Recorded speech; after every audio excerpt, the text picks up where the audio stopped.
January is historically a slower month for real estate, and the start of 2026 kept that tradition alive. I'm David Stark, and welcome to the East Bay Real Estate Weather Report. Buyers had about the same number of choices compared with January 2025. Prices increased for the first time since last October and were up slightly compared with January 2025. Home sales matched inventory trends with virtually no change compared with January 2025.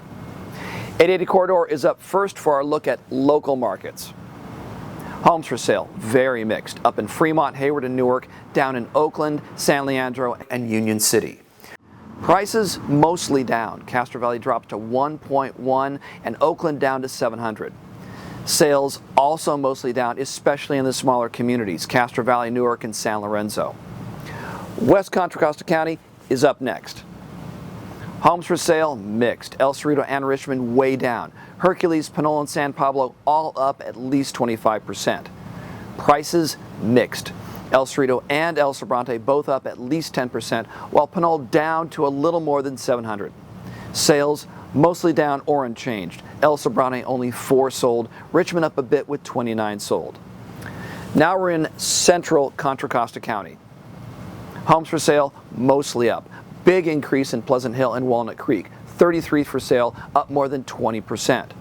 Prices mixed. Clayton 1.17 up more than 30%, while Pleasant Hill at 810 was down more than 25%. Sales mixed. Big increase in Clayton and big decrease in Pleasant Hill. Next up is La Miranda. Homes for sale mostly up. Lafayette and Moraga. Orinda down more than 50%. Prices mostly up. Moraga 1.96 up 15%. Sales up. Orinda 13 sold, big increase.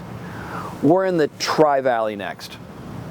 Homes for sale mostly down. Pleasanton 34 on the market, down more than 20%. San Ramon is an exception, 33 for sale, up 50%. Prices mostly down. Dublin 1.3 down more than 25%. Pleasanton 1.58 also down. Sales mixed. Alamo, Danville, Livermore all down. Dublin 13 sold, up 30%. And finally, we're in the Delta. Homes for sale mixed. Antioch and Pittsburgh both down. Discovery Bay and Oakley both up. Prices mixed. Discovery Bay at 858 up 16%. Sales mostly down. Antioch 41 sold and Oakley 13 sold. Last thought. A home was on the market for 37 days during January compared with 38 days last January. And there are about 100 more pending sales too. These aren't big changes. However, it could point to a bit more buyer enthusiasm early in the year. We'll see you next month.